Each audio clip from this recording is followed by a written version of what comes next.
सांख्य दर्शन में महर्षि कपिल जी ने बताया है कि आत्मा का सबसे मुख्य प्रयोजन, सबसे ऊंचा प्रयोजन वह है 3 प्रकार के दुखों से पूरी तरह से छूटना। यह हमारा सबका मुख्य प्रयोजन है। दुख भोगना कोई भी नहीं चाहता, एक सेकंड के लिए भी भोगना नहीं चाहता, फिर भी दुख आ जाते हैं, भोगने पड़ते हैं।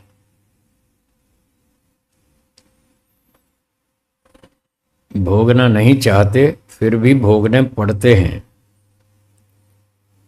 इन सब दुखों से हम छूटना चाहते हैं। तो ये सारा विज्ञान इस सांख्य दर्शन में बताया है कि दुखों से कैसे छूटेंगे, दुख दुख क्यों आ रहा है, दुख आने का कारण क्या है। ये सारी बातें विस्तार से इस दर्शन में बताई।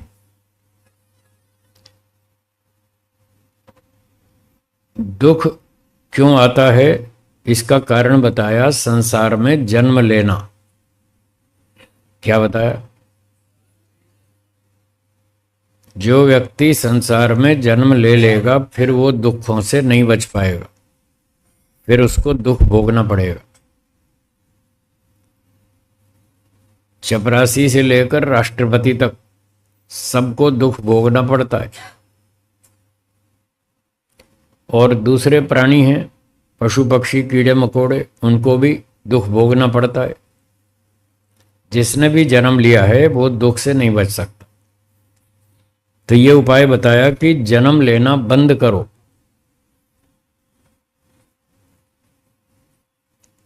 क्या उपाय बताया? दूसरा कोई उपाय नहीं, एक ही उपाय है। भविष्य में यदि दुखों से बचना चाहते हैं, छूटना चाहते हैं, तो उसका एक ही रास्ता है, आगे जन्म लेना बंद करो, तब पीछा छूटेगा दुखों से। नहीं तो चलता ही रहेगा, करोड़ों जन्मों तक चलता रहेगा। जब तक जन्म लेते रहेंगे तब तक दुख चलता रहेगा, वो रुकने वाला नहीं है।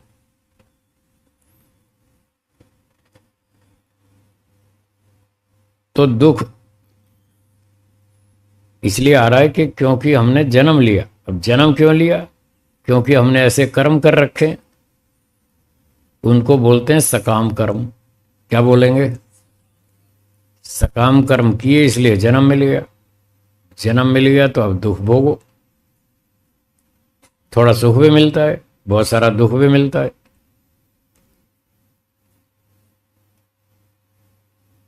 सुख कम मिलता है, दुख ज्यादा मिलता है।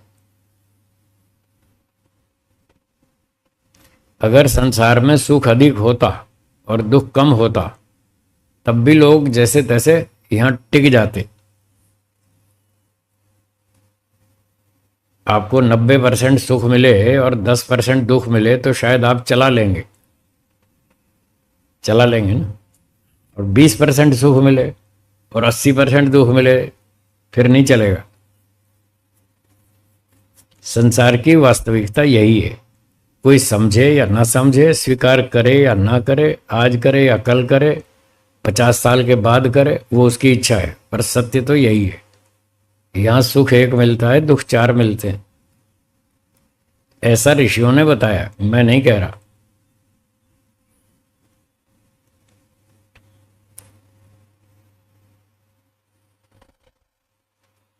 तो ऐसे कर्म किए जिनकी वजह से हमको जन्म मिला। अब जन्म मिला तो दुख भी आ रहा है। दुख से छूटना हो तो जन्म लेना बंद करो। जन्म लेना बंद करना हो तो सकाम कर्म बंद करो। उसके कारण को हटा दीजिए, समस्या हल हो जाएगी।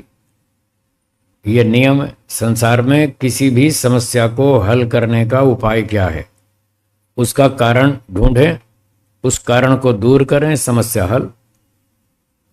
ठंडी लग रही है तो कारण ढूंढो, क्यों लग रही है? एसी चल रहा है, एसी में टेम्परेचर 16 डिग्री है, तो 16 डिग्री को 20, 22, 24 पे लाओ तो वो ठंड जो लग रही है वो कम हो जाएगी।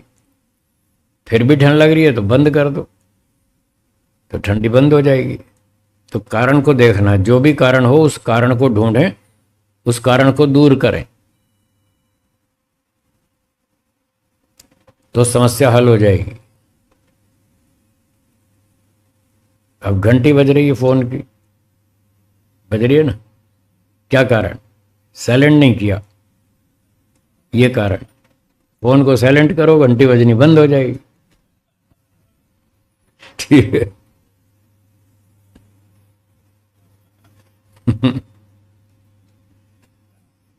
हाँ जी, तो हमारी बात चल रही थी, जब कोई समस्या आए तो उसके कारण को दूर करें, समस्या हल हो जाएगी। तो इन सब ऋषियों ने यही संदेश दिया कि सकाम कर्म बंद करो तो जन्म बंद होगा। और सकाम कर्म क्यों कर रहे हैं, उसका क्या कारण है? उसका कारण है राग द्वेष। हाँ जी, क्या कारण है? संसार की चीजों में, बहुत चीजों में राग है, आसक्ति है, अटैचमेंट है। किन चीजों में? जिन चीजों से सुख मिलता है। आपने बहुत सी चीजों से सुख प्राप्त किया अब तक, जिस जिस वस्तु से सुख प्राप्त किया उसमें अटैचमेंट हो गई, आसक्ति हो गई, इसका नाम है राग। और जिन चीजों के बारे में आपने सुन लिया कि हाँ इनमें भी सुख मिलता है, अभी सुख भोगा नहीं है, सुन लिया, सुनने से भी राग होता है।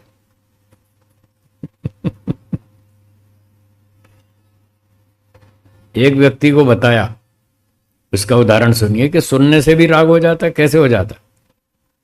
एक व्यक्ति को बताया, आपने ताजमहल देखा? उसने कहा नहीं देखा। तो उसने कहा तुम्हारी जिंदगी बर्बाद है, तुमने कुछ नहीं देखा दुनिया में। अगर ताजमहल नहीं देखा तो कुछ नहीं देखा। और सिर्फ यही जिंदगी नहीं, और आगे के 3 जीवन वो भी बेकार है। जब ताजमहल देखोगे तब जाके सफल होंगे, नहीं तो तुम्हारे ये तो गया सो गया, अगले 3 जन्म भी बेकार है अगर ताजमहल नहीं देखा तो।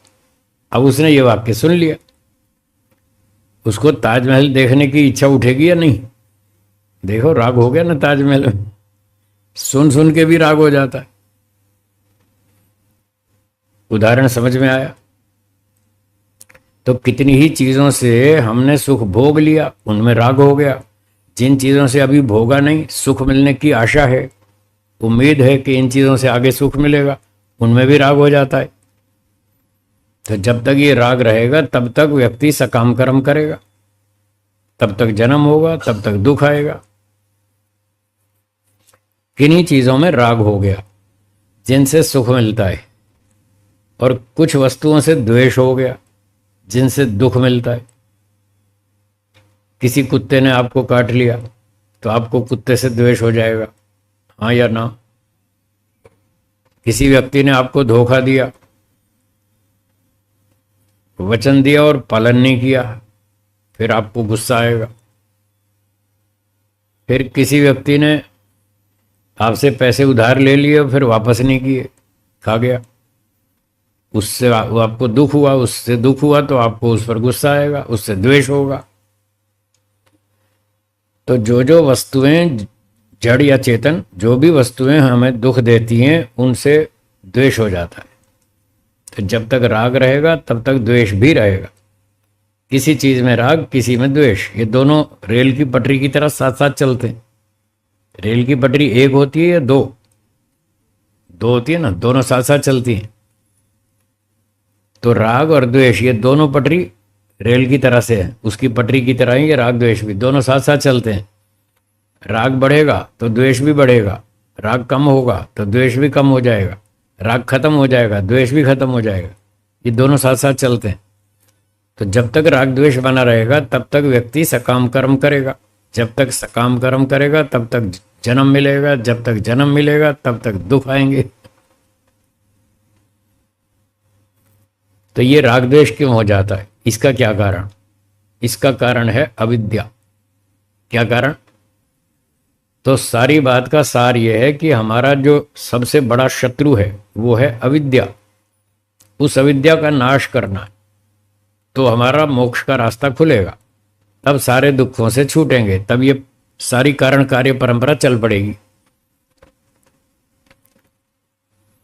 मिथ्या ज्ञान, अविद्या, अविवेक, सांख्य दर्शन की भाषा में इसका नाम अविवेक ये है। अविवेक, अविवेक का मतलब वही अविद्या, मूर्खता, मिथ्या ज्ञान, भ्रांति, इल्यूजन। तो अंतिम कारण तो ये है। इस मिथ्या ज्ञान से राग द्वेष उत्पन्न होते हैं, राग द्वेष से फिर सकाम कर्म होते हैं, सकाम कर्मों से जन्म मिलता है, जन्म मिलने पर दुख आता। तो दुख को हटाना हो तो जन्म बंद करो, जन्म को बंद करना है तो सकाम कर्म बंद करो, सकाम कर्म से छूटना है तो राग द्वेष खत्म करो, राग द्वेष खत्म करना है तो अविद्या का नाश करो। ये सीरीज है। अब यह अविद्या का नाश कैसे होगा? तत्व ज्ञान से। दो विरोधी तत्व आपस में एक दूसरे के विनाशक होते हैं, ये नियम है। गर्मी और ठंडी,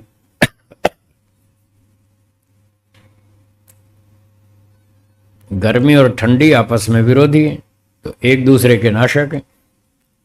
मिथ्या ज्ञान और तत्व ज्ञान ये दोनों आपस में विरोधी हैं, एक दूसरे के नाशक हैं। तो मिथ्या ज्ञान का नाश करना है, अविवेक का नाश करना है, उसका विरोधी तत्व है तत्व ज्ञान, वास्तविक ज्ञान। जो वस्तु जैसी है उसको ठीक ठीक वैसा ही जानना, वैसा मानना, वैसा स्वीकार करना, वैसा लिखना, वैसा बोलना, वैसा आचरण करना, ये तत्व ज्ञान है।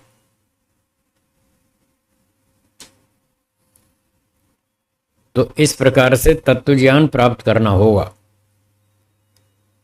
ईश्वर जैसा है उसको ठीक ठीक वैसा ही समझना होगा। भूतकाल में लाखों ऋषियों ने वेदों को पढ़ा, गुरुजनों के अनुशासन में रहे और उनसे वेदों की विद्या पढ़ी, उन्होंने ईश्वर को जान लिया। ईश्वर कैसा है पूरा ठीक ठीक समझ लिया, आत्मा कैसा है वो भी समझ लिया, और संसार कैसा है वो भी समझ लिया। तीनों चीज़ों को ठीक से समझ लिया। बस तीन ही चीज़ें हैं मुख्य रूप से, ईश्वर, आत्मा और संसार। इन तीन को समझ लिया, उनको तत्व ज्ञान हो गया। क्या तत्व ज्ञान हो गया? कि संसार दुखदायक है, इसमें 80% दुख है, 20% सुख है। कितना दुख है? 80%। और दुख कितना है? सुख कितना है? 20%। ये जान लिया।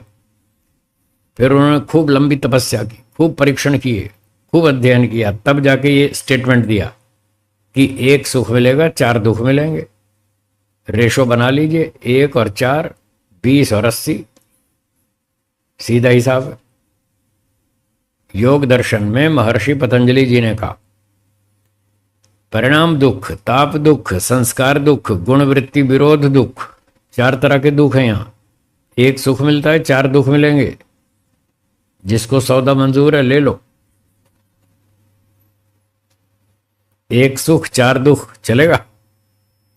एक सुख खरीदो, 4 दुख फ्री में। ये स्कीम है। आजकल स्कीम चलती है बहुत सारी। 2 साबुन खरीदो, तीसरा फ्री में। 2 शैम्पू खरीदो, तीसरा फ्री में। तो यहां भगवान की स्कीम है, एक सुख लो संसार का, 4 दुख फ्री में। ये स्कीम कैसी है? अच्छी है, बुरी, खराब है? नहीं चाहिए। तो जिसको ये स्कीम समझ में आ जाती है वो कहता नहीं चाहिए, छोड़ो इसको। उसको फिर वैराग्य हो जाता है। वैराग्य क्यों हुआ? उसको तत्व ज्ञान हो गया, समझ में आ गया कि ये संसार ऐसा है, यहाँ एक सुख मिलता है, 4 दुख मिलते हैं। ये समझ में आ गया, इसका नाम है तत्व ज्ञान। जब समझ में आ गया तो आपने मना कर दिया कि नहीं नहीं ये स्कीम अच्छी नहीं है। अच्छी नहीं है तो छोड़ो। तो इसको छोड़ना, इसको छोड़ने का विचार बनाना कि ये बेकार है, इसको छोड़ो, इसका नाम वैराग्य है। ये वैराग्य कब हुआ? जब समझ में आया कि यहाँ दुख अधिक है, तब समझ में आया। अब जो हम सांख्य पढ़ रहे हैं, इस सांख्य दर्शन में कपिल मुनि जी ने कहा, कुत्रापि कोपि सुखी न। दुनिया में कहीं भी कोई भी आदमी सुखी नहीं है, सारे लोग दुखी हैं, सब परेशान हैं, सबकी अपनी अपनी समस्याएं हैं। एक भी आदमी पूरा सुखी नहीं है। हाँ, पूरा, ये एडजेक्टिव और साथ जोड़ लीजिए। एक भी आदमी पूरा सुखी नहीं है। थोड़ा थोड़ा सुखी तो सभी हैं, थोड़े थोड़े सुखी तो कुत्ते गधे भी हैं, पशु पक्षी भी हैं, पर पूरा सुखी कोई भी नहीं है। प्राणी भी नहीं है, मनुष्य भी नहीं है, कोई भी पूरा सुखी नहीं है। और हम चाहते हैं पूरा सुखी होना, वो यहाँ संभव नहीं है, वो मोक्ष में संभव है। तो जब ये समझ में आएगा, इसका नाम है तत्व ज्ञान। ना प्रकृति हमको 100% सुख दे सकती, ना कोई आत्मा 100% सुख दे सकता, केवल ईश्वर दे सकता है 100%। बस जब ये समझ में आएगा, इसका नाम है तत्व ज्ञान। जब ये तत्व ज्ञान हो जाएगा, फिर हम दो चीज़ें छोड़ देंगे और एक के पीछे पड़ जाएंगे। जो व्यक्ति जिस चीज़ के पीछे पड़ जाता है, उसको वो चीज़ मिल जाती है, हाँ या ना।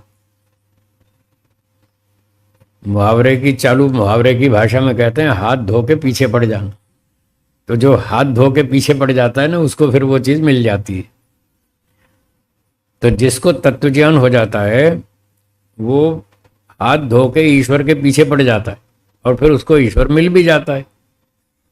बस फिर सारा दुख समाप्त हो जाता है, संसार से वैराग्य हो जाएगा। जब वैराग्य हो जाएगा तो सकाम कर्म बंद कर देंगे, फिर निष्काम कर्म करेंगे। और निष्काम कर्म करेंगे तो जन्म भी बंद हो जाएगा, फिर मोक्ष हो जाएगा, जन्म मरण का चक्कर छूट जाएगा। जन्म लेने पर दुख होता है और मोक्ष होने पर सुख मिलेगा। बस सारी समस्या हल हो जाएगी, दुख छूट जाएगा, सुख मिल जाएगा। यहां तक पहुंचाना है हमको कपिल मुनि जी ने। ये सारी प्रक्रिया इन्होंने भी बताई और ऋषियों ने भी बताई, सबने बताई। सबका एक ही उद्देश्य है, मोक्ष तक जाओ तो ही कल्याण होगा। पूरा कल्याण मोक्ष में ही है। यहाँ तो थोड़ा थोड़ा है, टाइम पास, 10%, 20%, छोटा मोटा सुख मिलता है, थोड़ी देर के लिए मिलता है, फिर खत्म। कितना भी अच्छा भोजन, स्वादिष्ट भोजन खा लीजिए, अच्छा लगेगा, सुख मिलेगा, 10-20 मिनट बस, उसके बाद खत्म। तो ये सारी बातें हम सांख्य दर्शन के माध्यम से समझने का प्रयास कर रहे थे। तत्व ज्ञान को प्राप्त करने का क्या उपाय? वो है प्रमाण। हाँ जी, क्या उपाय? प्रमाण। सांख्य दर्शन में बताया 3 प्रकार के प्रमाण हैं। उन प्रमाणों की सहायता से हम तत्व ज्ञान को प्राप्त कर सकते हैं, ईश्वर को, आत्मा को, संसार को ठीक ठीक समझ सकते हैं। इन प्रमाणों का सहयोग लेना पड़ेगा। तो प्रमाणों की चर्चा चल रही थी। 3 प्रमाण बोलिए। पहला प्रत्यक्ष प्रमाण, दूसरा अनुमान प्रमाण, तीसरा शब्द प्रमाण। ये 3 प्रमाण बताए। और संसार की बातें जाननी हो तो और अन्य प्रमाण भी हैं उनके लिए, पर यदि 3 तत्वों को ठीक से जानना हो तो उसके लिए 3 प्रमाण काफी, इतने में काम चल जाएगा। इसलिए कपिल महाराज जी ने यह कहा कि हमें जो काम करना है उसके लिए 3 प्रमाण काफी है। ठीक है ना? आपको कार का पूरा इंजन खोलना हो फिर तो पूरा टूल बॉक्स चाहिए, और एक बम्पर ही खोलना हो तो फिर एक स्क्रू ड्राइवर से काम चल जाएगा।